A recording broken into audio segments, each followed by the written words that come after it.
तो आपने देखा कि लोकसभा अध्यक्ष ओम बिरला ने राष्ट्रमंडल देशों के पीठासीन अधिकारियों और स्पीकर्स को संबोधित किया और किस तरीके से उन्होंने सारगर्भित तरीके से अपनी बात रखी और बताया कि कैसे आर्टिफिशियल इंटेलिजेंस के बारे में बताया कि ये एक प्लेटफॉर्म ऐसा है कि जो एक ही बार में दुनिया की तमाम नॉलेज को लोगों के लिए मुहैया कराता है। तो फिलहाल हम सीधे अपने मेहमानों की ओर रुख करते हैं, दास गुप्ता जी और पिंक। तो फिलहाल आप देख सकते हैं कि यहाँ पर जो दूसरे सदस्य हैं और ख़ास तौर पर जो कानून रहे हैं, जो ऐसे कानून रहे जिनका इस्तेमाल बरसों से नहीं किया जाता था, उसको बदल करके उनका सीधा फ़ायदा किस तरीके से जनता को मिले, इसका भी जिक्र लोकसभा अध्यक्ष ने अपने संबोधन में किया।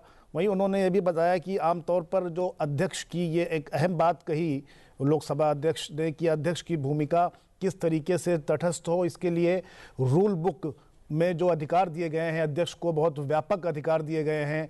तो उस अधिकार को कहीं ना कहीं सीमित होने की ज़रूरत है। उससे निष्पक्षता जो है, जो रिस्पेक्टिव जो स्पीकर्स हैं, प्रिजाइडिंग ऑफिसर्स हैं, उसकी निष्पक्षता बढ़ेगी। ये बहुत अहम बात कही है लोकसभा अध्यक्ष ने। करीब 60 से ज़्यादा देशों के प्रतिनिधि इस ऐतिहासिक सम्मेलन में मौजूद हैं, जिसका एक तरीके से समापन हुआ है। कल वो ये प्रतिनिधिमंडल जयपुर के लिए रवाना होगा। और एक और ख़ास बात जो का जिक्र किया, जिसमें मिनी पार्लियामेंट का जिक्र किया, किस तरीके से स्टैंडिंग कमेटी होती है, कैसे पार्लियामेंट्री अकाउंट्स कमेटी होती है, वो बजट का प्रावधान करती है, बजट का मूल्यांकन करती है। तो उन्होंने बताया कि मिनी जो पार्लियामेंट है, जो स्टैंडिंग कमेटी है, वो किस तरीके से साल भर काम करती है। और संसद सिर्फ एक तरीके से ये साल में 3 सत्र के अलावा और ये साल भर ये काम करती है और जनता के जो एक तरीके से जो उनसे जुड़े हुए एक तरीके से जो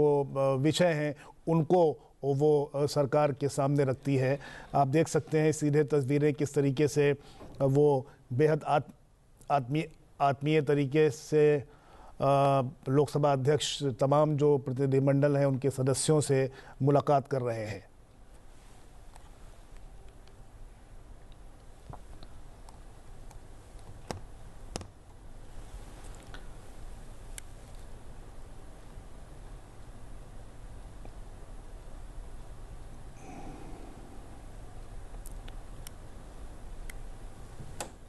जनता की आवाज़ बहुत अहम, लोकतंत्र में जनता सबसे पहले, जनप्रतिनिधियों की भूमिका का भी जिक्र किया उन्होंने। तो तमाम बातों को उन्होंने रखा कि कैसे एक तरीके से आपस में सूचना का आदान प्रदान किया जाए, आपस में मिल करके जो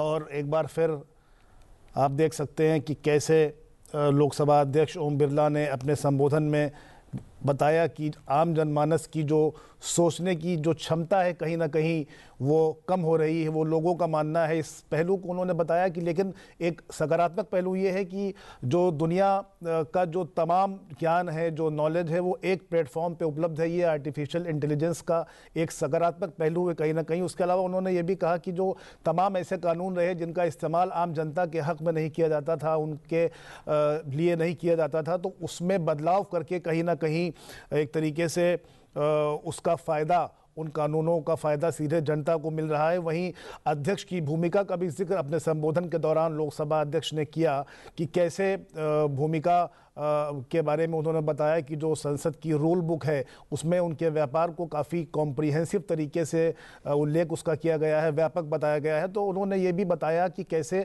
अधिकारों को सीमित किया जाए, बहुत बेबाकी के और स्पष्टता के साथ में लोकसभा अध्यक्ष ने कहा कि जितने अधिकार अध्यक्ष के सीमित होंगे उतनी ही सर्वसम्मति बनेगी और उतनी ही निष्पक्षता बनेगी जो लोकतांत्रिक ढांचे के लिए और तमाम जो लोकतांत्रिक जो प्रणाली है, संसदीय प्रैक्टिस है, उसके लिए काफ़ी जो है अहम होगी। उसके अलावा उन्होंने मिनी पार्लियामेंट का भी जिक्र किया कि मिनी पार्लियामेंट किस तरीके से साल भर काम करती है और ख़ासकर जो पार्लियामेंट्री अकाउंट्स कमेटी पीएसी जिसको कहते हैं, वो बजट के प्रावधानों के बारे में चर्चा करती है, वो अपनी राय मशवरा करती है और जो उसमें माननीय सदस्य होते हैं उनसे वो राय मशवरा करके वो अपनी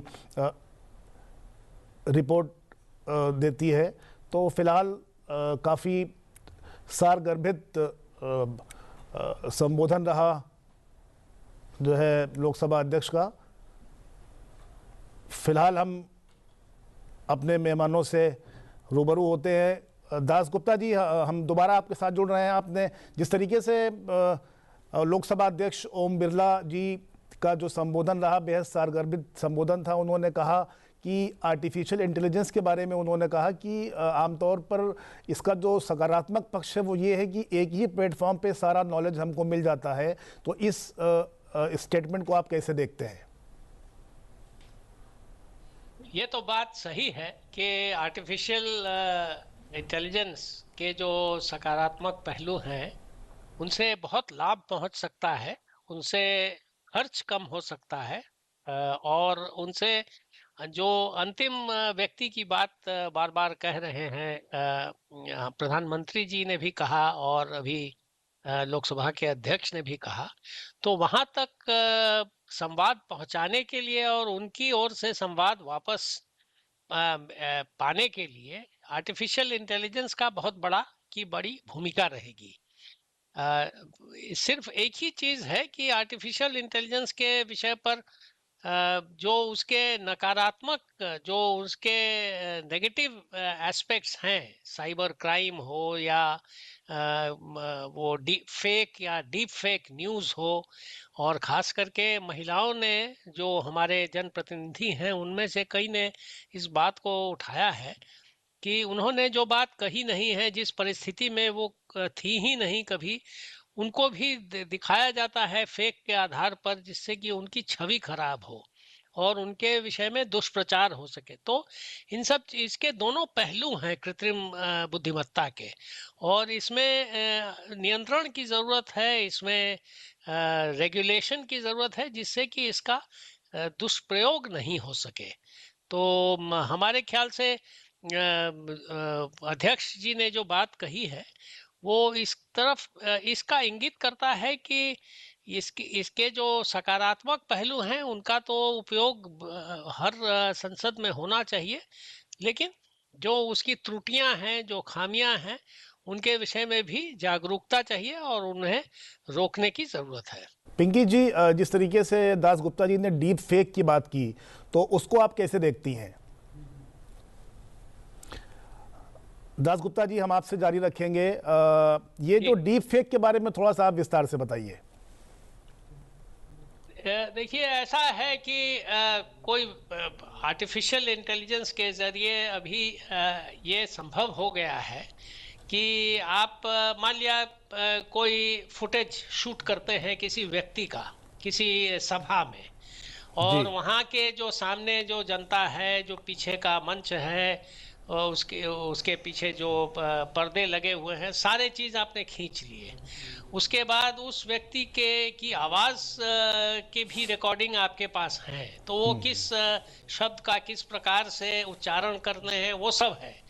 तो आपने उसमें अगर आर्टिफिशियल इंटेलिजेंस का इस्तेमाल किया तो उसके माध्यम से आप ऐसा एक छवि प्रस्तुत कर सकते हैं, एक फुटेज प्रस्तुत कर सकते हैं जिसमें वो जिन बातों का जिक्र उन्होंने किया ही नहीं है, जी। वो सारी बातें घुसा कर उन्हीं की जुबानी आप पेश कर सकते हैं जी। और ये व्हाट्सएप वगैरह के माध्यम से या और भी सोशल मीडिया प्लेटफॉर्म्स जो हैं उनके माध्यम से इनका बहुत जो जैसे कहते हैं कि वायरल हो जाता है और चारों तरफ फैल जाता है। अभी एक बात मैं कहूँगा कि हाल में मैंने देखा एक बहुत ही मशहूर महिला टेनिस खिलाड़ी थी जिन्होंने काफ़ी योगदान किया है अपनी ओर से, अपने समुदाय के लिए भी बहुत कुछ किया है। तो उनके विषय में ये बात आई कि उन्होंने एक बड़ा अस्पताल बनाया है, वहाँ बिल्कुल निःशुल्क चिकित्सा की व्यवस्था की है, और उन्होंने अपने सारे जो ट्रॉफीज वगैरह थे वो उसको भी बेच दिया और बेचकर पैसे इकट्ठे किए, अपनी जो भी उनकी बचत की राशि थी सब लगा दिया। तो बाद में उसमें बड़ी सराहना हुई, चूंकि ये तुरंत चारों तरफ फैलने लगा। बाद में पता चला कि ये सरासर गलत है, इस प्रकार की कोई घटना हुई ही नहीं है। तो इस तरह की बातें जो हैं, ये तो खैर एक सकारात्मक बात थी कि अस्पताल की स्थापना हुई या होने की और उसमें निःशुल्क चिकित्सा की। लेकिन अगर ये कोई नेगेटिव बात होती तो उसको मिटाने में इतनी आसानी से ये मिट नहीं पाती, क्योंकि वो कुछ ना कुछ एक छाप छोड़ जाती है लोगों के मन में, दिमाग में, और वो दूर नहीं हो पाती है और जी अंत तक ये संदेह रह जाता है कि बात सही थी या नहीं थी। बिल्कुल। दास गुप्ता जी, अपने संबोधन में स्पीकर साहब ने एक बहुत ही बड़ी और गहरी बात कही है। उन्होंने कहा कि हमें संसदीय लोकतंत्र को और मजबूत बनाने के लिए, निष्पक्षता और न्याय कायम करने के लिए जो रूल बुक की ओर ध्यान देना होगा, क्योंकि उन्होंने कहा कि रूल बुक में जो स्पीकर्स के अधिकार हैं वो काफ़ी व्यापक हैं। तो निष्पक्षता कायम करने के लिए कहीं ना कहीं उसका सीमित होना बहुत ज़रूरी है। अपने आप में काफ़ी बड़ी बात है। आमतौर पर अधिकारों को और बढ़ाने की बात होती रही है, लेकिन ये खुद स्पीकर साहब के ज़रिए कही गई कि ये अधिकार सीमित होने चाहिए। इस स्टेटमेंट को आप कैसे देखते हैं?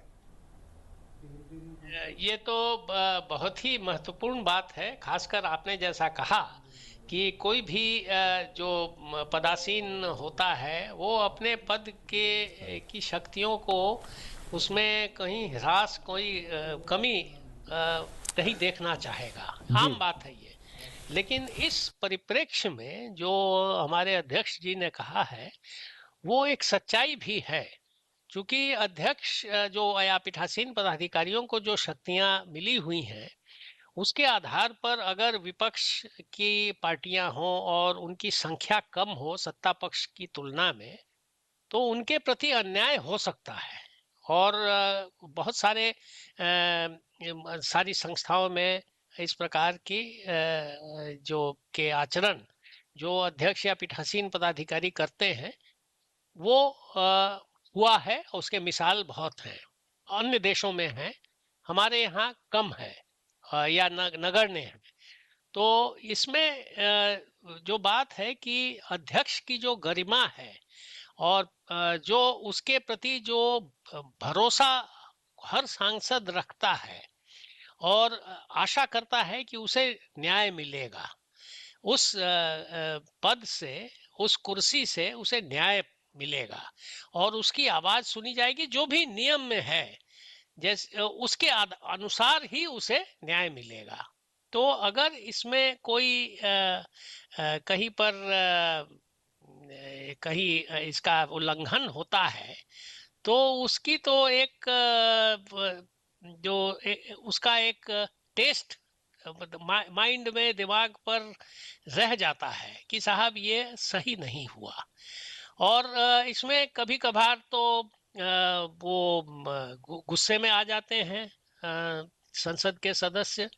कहीं पर बाहर जा करके, संसद के बाहर जा करके अपने वो भड़ास निकालते हैं।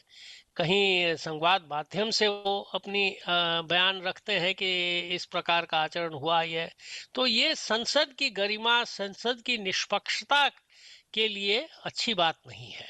और इसीलिए जो डिस्क्रिशनरी एरियाज हैं, जहां पर कोई विवेक की बात है कि हम ये भी कर सकते हैं वो भी कर सकते हैं, अगर इस प्रकार की स्थिति हो अध्यक्ष के सामने, तो उसका लाभ हर समय जो कम शक्ति का प्रतिनिधित्व करता है, संख्या में हो या अन्य प्रकार से हो, उसके पक्ष में होना चाहिए।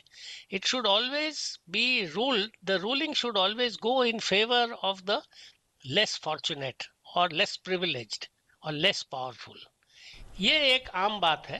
तो हम समझ से अध्यक्ष जी ने जो बात कही है, इसमें वो जो विवेकाधिकार की बात है, डिस्क्रेशनरी पावर की बात है, उसमें कमी लाने की बात कही है। और उसमें ये बात तो सही है कि अगर उसे नियमों के घेरे में बांध दिया जाए और उसे जहां तक हो सके सीमित कर दिया जाए, तो फिर डिस्क्रेशन के गलत इस्तेमाल की बात उत्पन्न ही नहीं होगी। और उसके लिए जो परसीव्ड जो इनजस्टिस की बात होती है कभी कभार सांसदों के मन में, दिल में, और संवाद माध्यम से भी ये प्रचारित होता है, वो नहीं रहेगी। जी, काफ़ी अहम बातें आपने कही हैं और जैसा कि हमने सुना, लोकसभा अध्यक्ष ने कई महत्वपूर्ण बिंदु पर अपनी बात रखी है। जनता की आवाज़ बहुत अहम होती है, लोकतंत्र में जनता सबसे पहले है। जनप्रतिनिधि की भूमिका का भी उन्होंने जिक्र किया है। अब हम आगे बढ़ते हैं, हमारे साथ में अंशु जी भी जुड़ी हुई हैं, उनसे भी उनका एक रिएक्शन हम इस पर लेते हैं। जी अंशु जी, जिस तरीके से हम सुन रहे थे कि लोकसभा अध्यक्ष ओम बिरला ने कई महत्वपूर्ण बिंदुओं को सामने रखा है, खास करके जनता के पक्ष के अगर बारे में इस बारे में अगर हम जिक्र करते हैं तो उन तमाम बातों को आप किस तरीके से देखती हैं? शो में आमंत्रित करने के लिए आपका बहुत बहुत धन्यवाद। ये बहुत महत्वपूर्ण दिन है क्योंकि कॉमनवेल्थ नेशंस के ये तमाम जो मेंबर नेशंस के देशों के स्पीकर्स और प्रिसाइडिंग ऑफिसर्स हैं, उनकी ये कॉन्फ्रेंस हो रही है, कंक्लूजन हो रहा है conference of speakers and presiding officers of the Commonwealth का। और इस बार इसको हमने होस्ट किया है, इसकी अध्यक्षता हमारे माननीय स्पीकर श्री ओम बिरला जी कर रहे हैं। हमने अपने माननीय प्रधानमंत्री को भी अपने संबोधन में जन भागीदारी की बात करते हुए देखा और लोकतांत्रिक व्यवस्थाओं में किस तरह से जनता की भूमिका और उनके अधिकार सुरक्षित रखे जाना अत्यंत महत्वपूर्ण है।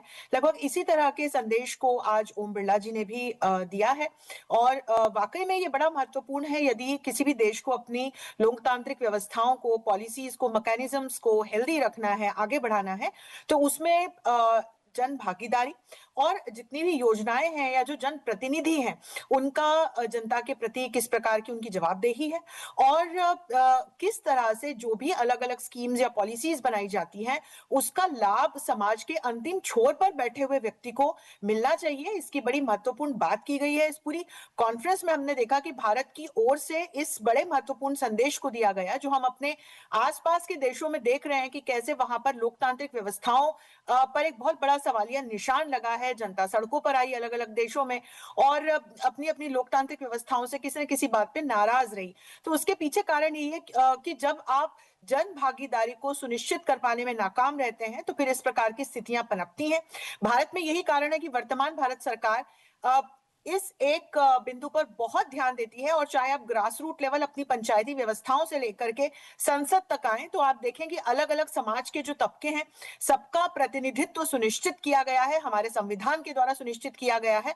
और अब महिला नेतृत्व को भी बढ़ावा देते हुए भारत सरकार लगातार आगे बढ़ रही है। तो आज जो ओम बिरला जी ने संदेश दिया है उसके माध्यम से निश्चित तौर पर जो ये मेंबर नेशंस है कॉमनवेल्थ के सारे, ये कैसे इम्पार्शियलिटी को दूर करते हुए, अनबायस्ड रहते हुए और फेयरनेस को आगे बढ़ाते हुए आगे पॉलिसीज को, मैकेनिज्म्स को अपने अपने देश में आगे ले जा सकें, कैसे संवाद की भूमिका को, कैसे ज्ञान की भूमिका को आगे बढ़ाएं जिससे कि जो ये पार्लियामेंटेरियन डेमोक्रेसी है ये स्वस्थ रह सके अलग अलग देशों में, और किस तरह से अपने अपने देशों में इस प्रकार के पार्लियामेंट्री इंस्टीट्यूशंस को डेवलप कर सकें। ये इस कॉन्फ्रेंस का भी एक बहुत महत्वपूर्ण लक्ष्य है जो आपस में भी कनेक्टेड हो, जिसके माध्यम से यदि किसी प्रकार की समस्याएं हैं उनका भी समाधान ढूंढा जा सके और आपस में जो एक ऑल इन ऑल जब हम कॉमनवेल्थ नेशंस को देखते हैं जिन्होंने कॉलोनियल शासन का एक दंश झेला, जिसके बाद 1916 के बाफर डिक्लेरेशन के बाद हमने कॉमनवेल्थ बनते हुए देखा, तो ये तमाम जो देश हैं, ये अफ्रीका के देश हैं,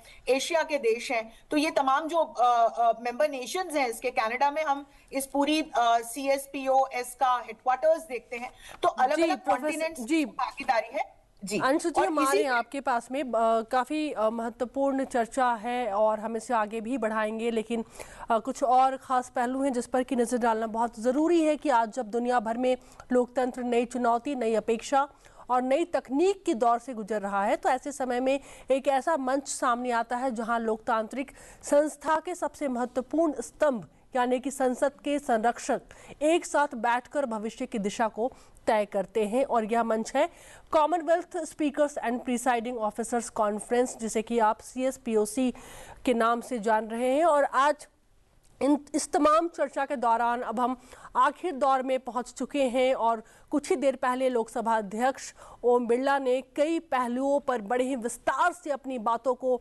भारत के सामने ही नहीं बल्कि पूरी दुनिया के सामने रखा है। हम आगे बढ़ाते हैं अपने मेहमानों के साथ में। जयंत जी हमारे साथ में जुड़े हुए हैं। सर, आपसे मैं ये समझना चाह रही हूँ और अभी अंशु जी भी अपनी इस चर्चा में कह रही थी, जब हम कॉमनवेल्थ देशों के बारे में बात करते हैं तो ये एक ऐसा मंच है जहाँ पर ऐसे देश एक साथ हैं जिनकी विचारधारा बिल्कुल एक जैसी है। तो जब एक जैसे विचारधारा के लोग एक मंच पर आते हैं तो उस चर्चा का कितना बड़ा फर्क निकल करके वैश्विक तौर पर आता है। इसमें मैं थोड़ा सा असहमति व्यक्त करना चाहूँगा। इसमें एक तरफ तो विकसित देश भी हैं, जैसे कनाडा का जहाँ पर CSPOC का मुख्यालय है, ऑस्ट्रेलिया है, न्यूजीलैंड है, ये सारे विकसित देश हैं और ये भी कॉमनवेल्थ के अंग हैं। और दूसरी ओर जैसे बांग्लादेश है और बहुत सारे देश हैं जो यूनाइटेड किंगडम के कॉलोनियल व्यवस्था के से शोषित हुए और उन पर साम्राज्यवाद का के जो की गहरी छाप रही, तो उनके लिए एकमत होना ऑस्ट्रेलिया, कनाडा, न्यूजीलैंड के साथ में या आपस में भी कई विचारधाराएं हैं, सभी देशों का जो इतिहास रहा है या अनुभव रहा है कॉलोनियल गवर्नमेंट से, वो एक रूप नहीं रहा है। तो इसमें और जो विकास की गति रही है आज़ादी मिलने के बाद, वो भी एक प्रकार की नहीं रही है, उसके भी अनुभव अलग अलग रहे हैं। तो इसलिए कॉमनवेल्थ राष्ट्रमंडल के जो 53 देश हैं, उनमें हर चीज पर सहमति शायद ही बन पाएगी। कुछ मुख्य बातें हैं, मूलभूत बातें हैं जिसमें सहमति बन सकती है। तो इसलिए इसका असर तो पड़ेगा हर देश के जो संसद के पीठासीन अधिकारी हैं, वो अपने देश में लौटेंगे और अपने सांसदों के बीच में अपने अनुभवों को का वो एक बयान करेंगे कि भारत में संसदीय प्रणाली इस प्रकार से चलाई जा रही है, इस प्रकार के नए कदम उन्होंने उठाए हैं और इस प्रकार का उनका अनुभव रहा है। तकनीक को इस प्रकार से उन्होंने इस्तेमाल किया है। वो आखिरी कगार पर जो व्यक्ति बैठा हुआ है उस तक लाभ पहुंचाने के लिए अपने कल्याणकारी योजनाओं की संवाद भेजने की और उसकी फीडबैक लेने की। तो इन सब चीजों में कुछ कॉमन बातें हैं जिनमें सहमति जरूर बनेगी और ये बात फैलेगी भी, उनके माध्यम से इस प्रसारित होगी। तो मैं समझता हूं कि ये, लेकिन आपकी विचारधारा से जी इस पर कितनी सहमति है? जी अंशु जी, आप इस पर क्या अपना टेक देना चाहेंगे? इनका जयंत दासगुप्ता ये कह रहे हैं कि हर मुद्दे पर सहमति बना पाना इस मंच पर आसान नहीं है, लेकिन अगर हम इस मंच के बारे में देखें तो ये मंच ऐसे मुद्दों को उठाता है जो सबसे ऊपर उस वक्त दुनिया में चर्चा का विषय बने हुए हैं। अगर मैं पिछली बार के बारे में बात करूं, युगांडा में आप देखिए, अफ्रीका में सबसे बड़ा जो इशू है जलवायु परिवर्तन जो है वो टॉपिक था, वो मुद्दा रखा गया था। इस बार हमने AI रखा है, सोशल मीडिया रखा है, जिस पर कि सबसे ज्यादा चर्चा हो रही है। उभरते तकनीक को लेकर के दुनिया में सबसे बड़ी बातचीत हो रही है। जी अंशु जी। जी देखिए, हर एक अंतर्राष्ट्रीय मंच के जो अलग अलग सदस्य देश होते हैं, उनका भौगोलिक स्वरूप, उनकी जो जियो स्ट्रेटेजिक लोकेशन होती है, उनके अलायंस, उनकी विचारधारा, उनकी आंतरिक व्यवस्था, उनका इतिहास अलग अलग हो सकता है। लेकिन जिस वर्तमान के विश्व में हम रह रहे हैं, जिस प्रकार की चुनौतियों से हम सभी दो चार हो रहे हैं, फिर चाहे हमारे विश्व में चल रहे 2 युद्ध हो या जिस प्रकार से लगातार लोकतांत्रिक व्यवस्थाओं पर चोट होते हुए हम देख रहे हैं, इस प्रकार की चुनौतियां हो, या जो अविकसित या इमर्जिंग इकोनॉमीज हैं, जो ग्लोबल साउथ के देश हैं, उनकी फंडिंग से जुड़ी हुई चुनौतियां हो, या फिर हम क्लाइमेट चेंज कंटेनमेंट जैसे बड़े मुद्दों को देखें, तो ऐसे बहुत सारे वैश्विक स्तर पर इश्यूज हैं जिनके समाधान के लिए इन अंतरराष्ट्रीय मंचों पर जो स्टेक होल्डर्स होते हैं वो साथ में आकर आते हैं, मंथन करते हैं और फिर इसका एक समाधान निकालने का प्रयास करते हैं। तो G20 के मंच पर भी जब मैं 2023 का उदाहरण दूं कि जब भारत ने G20 को होस्ट किया था, तो सितंबर में आपको याद होगा न्यू दिल्ली डिक्लेरेशन हमने समाप्ति के बाद निकाला था और विदाउट अ सिंगल डिसेंट इसकी सबसे बड़ी सफलता यही थी कि इसमें भी अलग अलग इश्यूज थे, आतंकवाद से लेकर के, गवर्नेंस से लेकर के, तकनीक के नैतिक प्रयोग से लेकर के, इंफ्रास्ट्रक्चरल डेवलपमेंट से लेकर विमेन लेड डेवलपमेंट तक, बहुत सारे डिजिटाइजेशन, क्लाइमेट चेंज कंटेनमेंट, बहुत सारे सस्टेनेबल डेवलपमेंट, मेरे ख्याल 17 भागों में ये विभाजित था और इतने तमाम जो मेंबर नेशंस थे, विदाउट एनी डिसेंट डिक्लेरेशन पास हुआ था। इसी प्रकार से मैं कहूंगी कि जब इस प्रकार का कोई भी डिक्लेरेशन भारत लेकर के आता है, तो बिल्कुल हो सकता है कि इसमें किसी देश की कहां तक क्या स्टेक्स हैं या उसके लिए वो मुद्दा कितना इंपॉर्टेंट है, इसको ध्यान में रखते हुए उसकी अपनी एक सहमति असहमति हम मान सकते हैं, लेकिन जब इस एक कॉमन मंच पर बात होती है तब एज अ स्टेक होल्डर हर देश की अपनी एक भूमिका है, हर देश का अपना एक उत्तरदायित्व है। अब इसमें हम विकसित या जो इमर्जिंग इकोनॉमीज है या अविकसित देश देखें तो सभी की अपनी अपनी भूमिका है, और इसीलिए मुझे लगता है कि विदाउट एनी डिसेंट या कोई विवाद में पड़े बिना जो साझा मुद्दे हैं जो आएंगे डिक्लेरेशन में, उस पर मुझे लगता है कि एक आम सहमति बिल्कुल बनेगी, और उसके साथ ये देखना रोचक होगा कि भारत किस तरह से यहां से इसे आगे लेकर के जाता है। जी अंशु जी, अपनी बात में लोकसभा अध्यक्ष ने कहा भी है कि लोकतंत्र की प्रक्रिया में सामूहिक भागीदारी का होना सबसे अधिक महत्वपूर्ण है। इस पर क्या कहेंगे आप? एक सबसे महत्वपूर्ण बात पर हम लगातार चर्चा कर रहे हैं। आपस में किसी भी एक मुद्दे को लेकर के, किसी पॉलिसी को लेकर, किसी उद्देश्य को लेकर हो सकता है कि हमारी वैयक्तिक या हम जहां रहते हैं वहां की दृष्टि से कोई सहमति या असहमति, लेकिन जब उस लक्ष्य में सामूहिक भागीदारी की बात आती है तो लक्ष्य की प्राप्ति के लिए हर एक को अपनी भूमिका निभाना अत्यंत महत्वपूर्ण हो जाता है। तो ऐसे कई उदाहरण हैं जब हम अपने देश को एक डिजिटाइज्ड देश के रूप में देखते हैं, तो जब ये पूरा एक इसको एज एन एजेंडा या कहूं कि इसको एज अ प्रोग्राम हमने चलाया, बहुत सारी चुनौतियां हमारे सामने थी, लेकिन हर एक चुनौती का समाधान ढूंढते हुए अलग अलग अर्बन एरियाज हो, रूरल एरियाज हो, पब्लिक सर्विसेज हो, प्राइवेट सर्विसेज हो, हमने किस तरह से अपने आप को डिजिटाइज किया, इसमें हर एक की एक भूमिका थी जो हर एक ने निभाई। इसी तरह से मैं महिला नेतृत्व की बात करूंगी, इसी तरह से हम क्लाइमेट चेंज कंटेनमेंट की बात करेंगे, इसी तरह रिन्यूएबल एनर्जीज के यूज की बात करेंगे, इसी तरह से एआई के एथिकल यूज की बात करेंगे। तो जो सामूहिक भागीदारी है उसी से किसी भी लक्ष्य की प्राप्ति हो सकती है। ये एक टीम है, देखिए कॉमनवेल्थ नेशंस को भी देखें तो ये एक टीम है, हर देश के पास एक स्ट्रेंथ है, तो अपनी स्ट्रेंथ को आप कैसे इस लक्ष्य की, कोई एक पर्टिकुलर लक्ष्य की प्राप्ति में लगा सकते हैं, और जो वीकनेस है उसके लिए आप दूसरे से मदद मांग सकते हैं। तो मैं आपको उदाहरण दूं, अफ्रीका के तमाम देश नेचुरल रिसोर्सेज में बहुत रिच देश हैं, और यही कारण है कि भारत लगातार इन तक अपनी आउटरीच बढ़ा रहा है। तो इन देशों की एक बहुत महत्वपूर्ण भूमिका हो सकती है जब हम क्रिटिकल मिनरल्स के सप्लाई की दृष्टि से देखते हैं ग्लोबल साउथ के देशों को।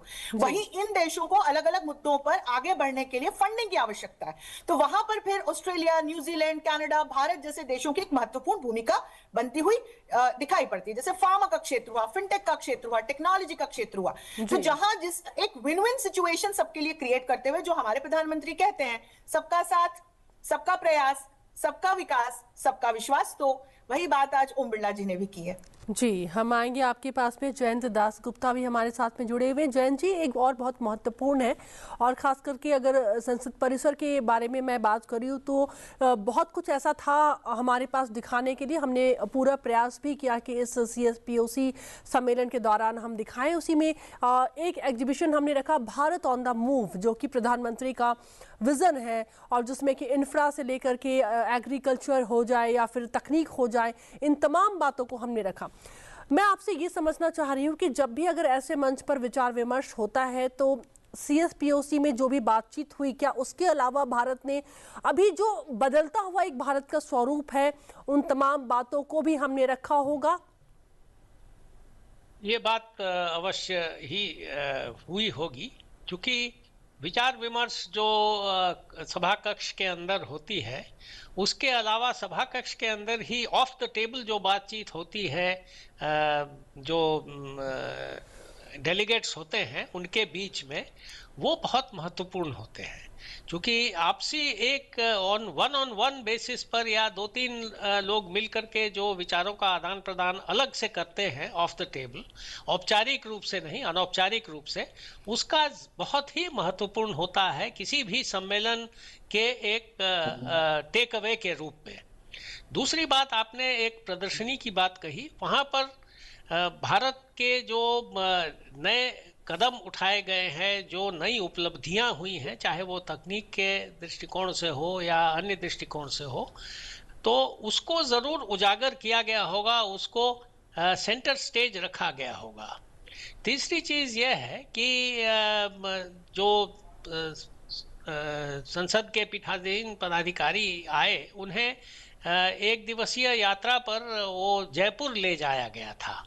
और उनके जो स्पाउसेस हैं तो उन्हें भी अलग से उनके लिए भी एक कार्यक्रम बनाया गया था। उन्हें यहाँ के जो परिदृश्य हैं उन्हें देखने के लिए जो टूरिस्ट स्पॉट्स हैं वेल नोन, उन्हें उससे रूबरू करने के लिए, तो इन सब चीज़ों का जो प्रभाव होगा इसको हम सीधे तौर पर हम इसे नाप नहीं सकते हैं। इसमें जो प्रभाव पड़ेगा वो दिमाग पर पड़ेगा, उनके वार्तालाप में पड़ेगा जब वो अपने अपने देश लौट जाते हैं, जब वो अपने सहयोगियों से बात करते हैं, अन्य सांसदों से बात करते हैं, तब इसका प्रभाव जरूर पड़ेगा। और यही सॉफ्ट पावर है जिसकी चर्चा भी हुई है इस सम्मेलन के संदर्भ में। भारत के पास जो की स्टैंडिंग कमेटी के लिए निर्वाचित तथा नामांकित सदस्यों की सूची आपको उपलब्ध करा दी गई है।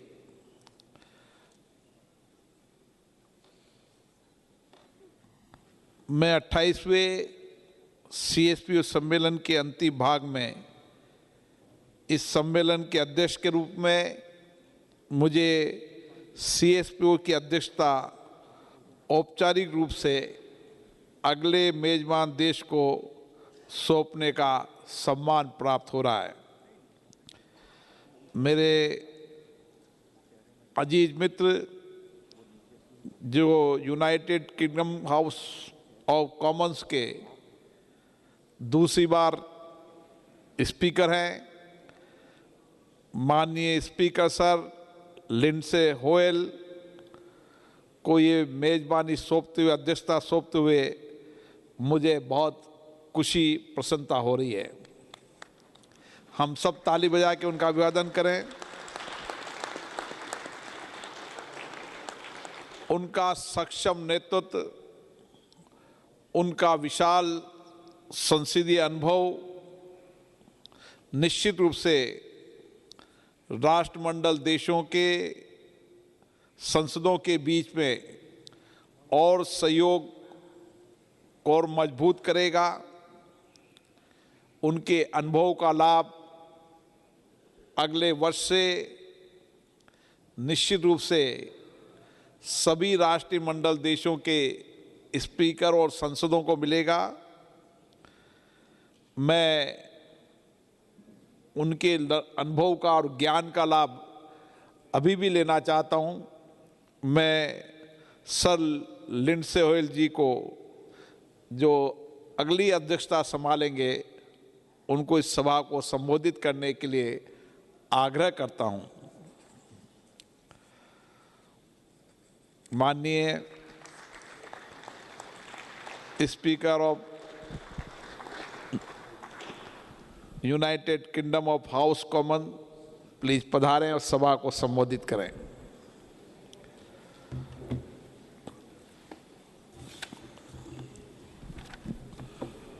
First of all, Mr. Speaker, my friend of Lok Sabha, Chairman, the panels, all who've been involved.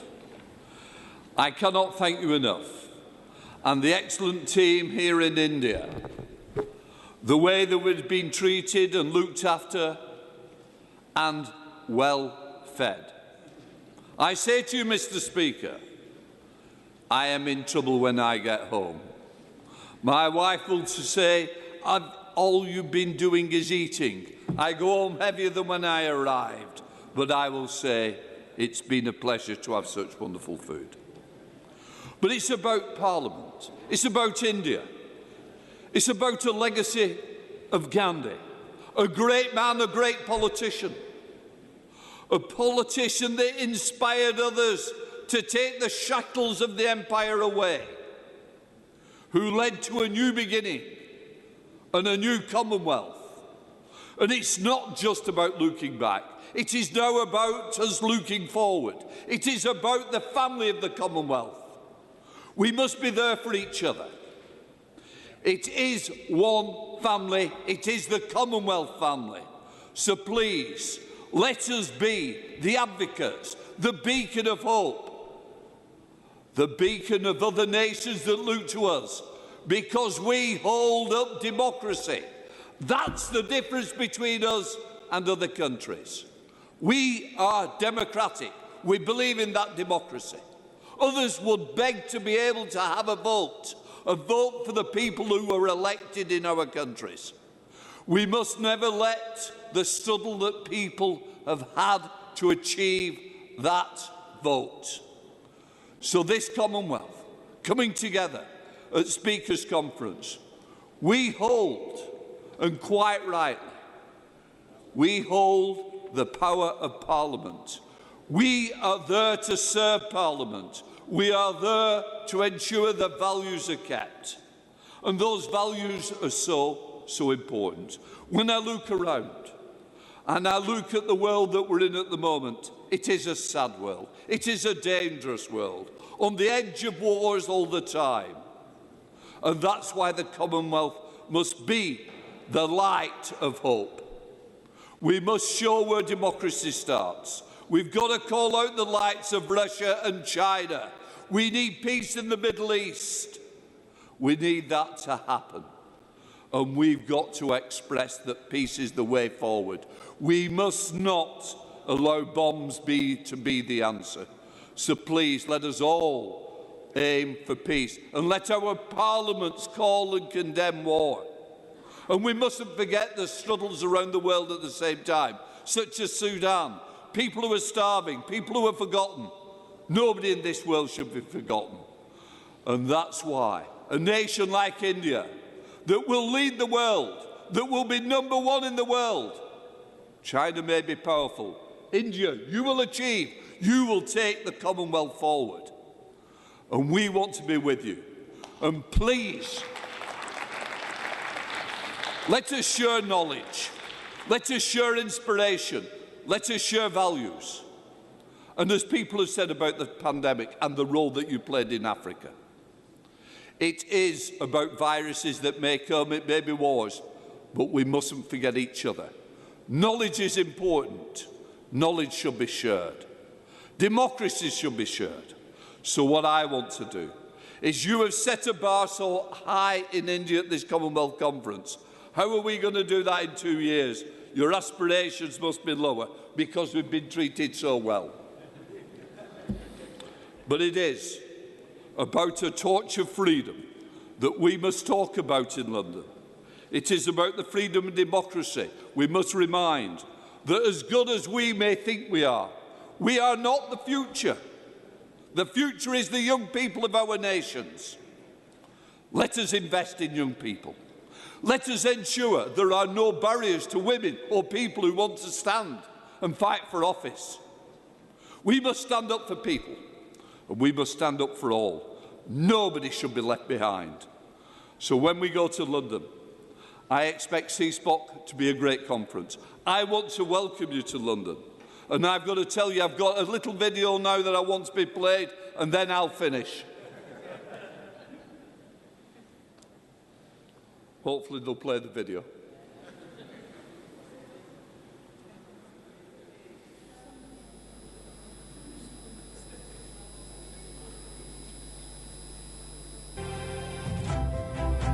We're delighted to invite you to join us in London for the 29th Conference of Speakers and Presiding Officers of the Commonwealth, hosted by the Speaker of the House of Commons and the Lord Speaker. The Conference of Speakers and Presiding Officers of the Commonwealth is an important gathering in our parliamentary calendars, and we're looking forward to hosting you all in 2028. London has always been an historic meeting point, and we look forward to once again welcoming speakers and presiding officers to our global city. The UK Parliament has proudly hosted the conference several times before, most recently in 2008, contributing to the long tradition of dialogue between Commonwealth countries. In 2024, we celebrated 75 years of the Commonwealth, and it was an honour to invite speakers and presiding officers to London to celebrate this milestone and reaffirm our commitment to the values of our Commonwealth family. As we look forward to 2028, we know there'll be much to discuss.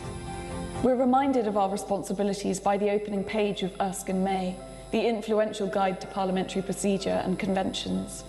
This book is dedicated to the speakers and the presiding officers of the Commonwealth Parliaments, but it also states, on whom fall the great responsibilities of guardianship of the parliamentary system.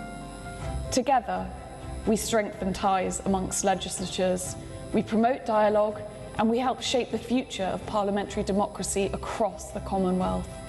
Our discussions will play a critical role in shaping our legislatures for the future. In 2028, we promise you a warm welcome to London, no matter the weather.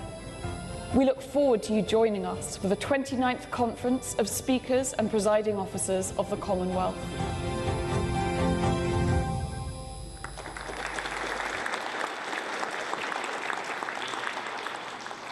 So, Mr. Speaker and Speakers, Presiding Officers, please come to London. On behalf of John, the Lord Speaker, my good friend, who I had the privilege of working with in the House of Commons, because John started on that democratic path in the House of Commons. They may not be elected these days, but they're still there to carry out their duty. They know their place when it comes to democracy. That's the main thing. But on behalf of John, I wish him well. He's about to retire. He is 2 weeks away from retirement as Speaker of the Lords. He will be missed, and thank you, John, for what you've done. So it just allows me to say once more, thank you, Mr. Speaker. Thank you to you all. Thank you to Stephen Twigg as well for the way that you look after us. May the Commonwealth family stay strong. London 2028. See you there.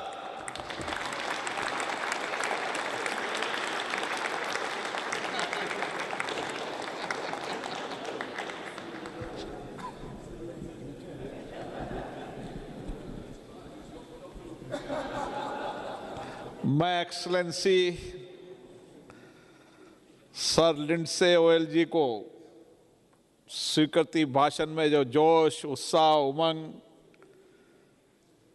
उनमें थी, निश्चित रूप से 29 CSPOC सम्मेलन अपने आप में अभूतपूर्व होगा। भारत दुनिया के डेमोक्रेसी, लोकतंत्र, मदर ऑफ डेमोक्रेसी में जो चर्चा संवाद हुई, उसको हम अब हाउस ऑफ कॉमन्स में जाकर चर्चा करेंगे और नए विचारों से नई दिशा देंगे। एक्सलेंसी, मैं समापन के पहले मैं सभी डेलीगेट को पोस्ट कॉन्फ्रेंस टूर के लिए भी आग्रह करता हूं। वह मेरे प्रदेश जयपुर, जिसको पिंक सिटी के रूप में जाना जाता है, जिसकी समृद्ध सांस्कृतिक प्रसिद्धि है, दुनिया के पर्यटक वहाँ पर आते हैं, वहाँ के किले, वहाँ के महल, वहाँ की स्थायित्व विरासत अद्भुत है। मैं सभी माननीय प्रतिनिधियों से आग्रह करूँगा को निश्चित रूप से राजस्थान के पिंक सिटी में आए। मैं भी वहाँ पर आपके साथ डिनर में शामिल होऊंगा। राज्य के मुख्यमंत्री भी वहाँ रहेंगे, अन्य मंत्रीगण भी रहेंगे, विधानसभा के अध्यक्ष भी रहेंगे। मेरा आग्रह है कि आप वहाँ पर जरूर आए। मैं अब इस समापन की ओर बढ़ता हूँ। CSPO के इस सम्मेलन में मदर ऑफ डेमोक्रेसी, दुनिया के सबसे बड़े लोकतंत्र भारत में एक सकारात्मक वातावरण में नई ऊर्जा से सार्वजनिक रूप से यहाँ पर चर्चा हुई। हमने सबने लोकतांत्रिक मूल्यों के प्रति अपनी प्रतिबद्धता, लोकतंत्र और संसदों के प्रति जनता के दृष्टिकोण, संसदों में लोगों की सहभागिता और जनता में संसद की विशेषता, प्रामाणिकता, एआई, सारे विषयों पर हमने 2 दिन तक व्यापक चर्चा की। इस सम्मेलन में को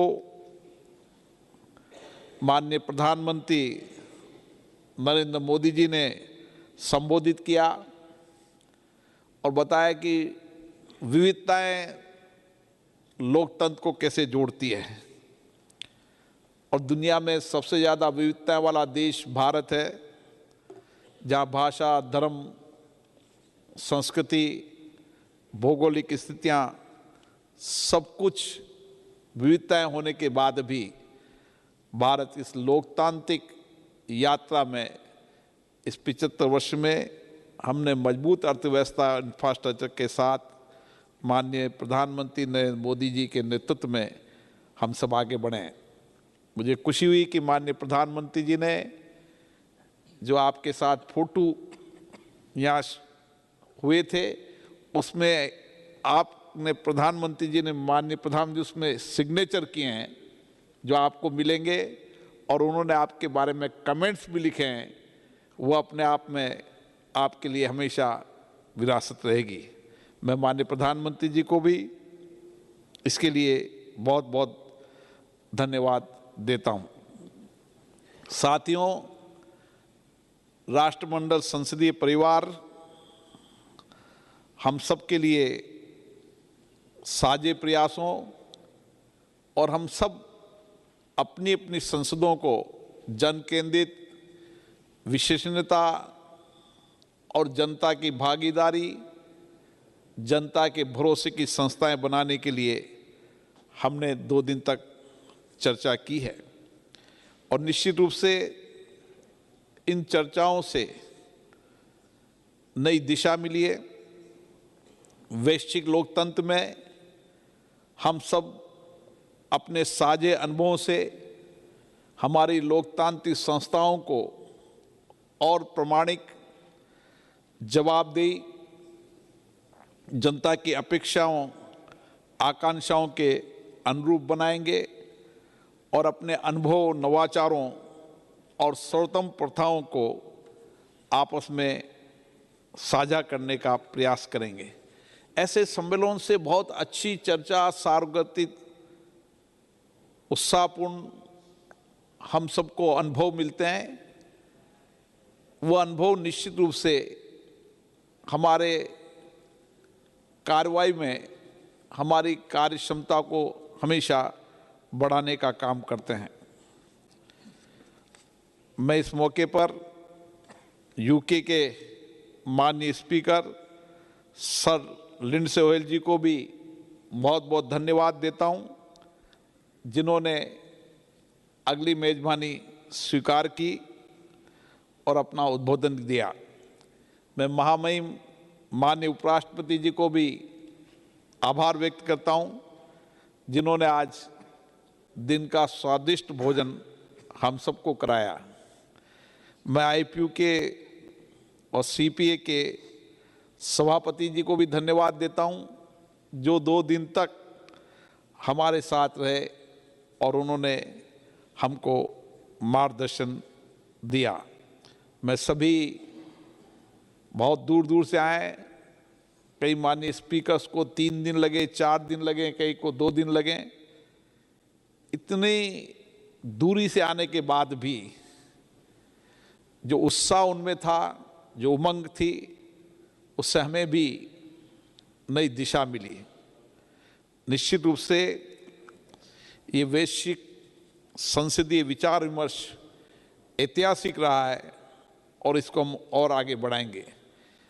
मैं मीडिया के सभी लोगों को इस सम्मेलन में हमारे लोकसभा के महासचिव, उनके अधिकारी कर्मचारियों, राज्यसभा में हमारे डिप्टी चेयरमैन हरवंश जी, उनके सेक्रेटरी जनरल, मीडिया के लोग और अन्य संस्थाओं के लोगों ने जो सहयोग किया, उन सबको CSPOC के अध्यक्ष के नाते मैं धन्यवाद देता हूं।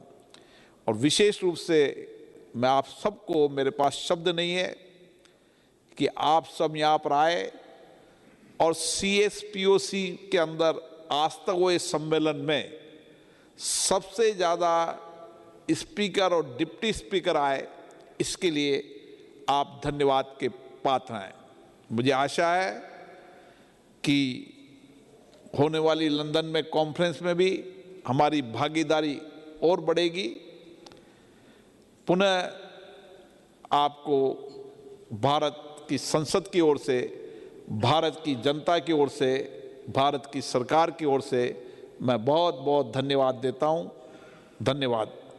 अब हमारे सेक्रेटरी जनरल कुछ विषय बताएंगे। Excellencies, delegates, may I now request you to please rise as India's national song, Vande Mataram, will now be played in this hall.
A short announcement. Excellencies, ladies and gentlemen, we have now concluded the formal business of the 28th CSPOC here in the Parliament of India, and we hope that your stay here will leave you with many pleasant memories. Excellencies, Honorable Speaker Lok Sabha is pleased to invite you to join him for tea in Courtyard 9, which is to your left. Thank you, Excellencies. May I now request you to proceed to Courtyard 9, please. To your left.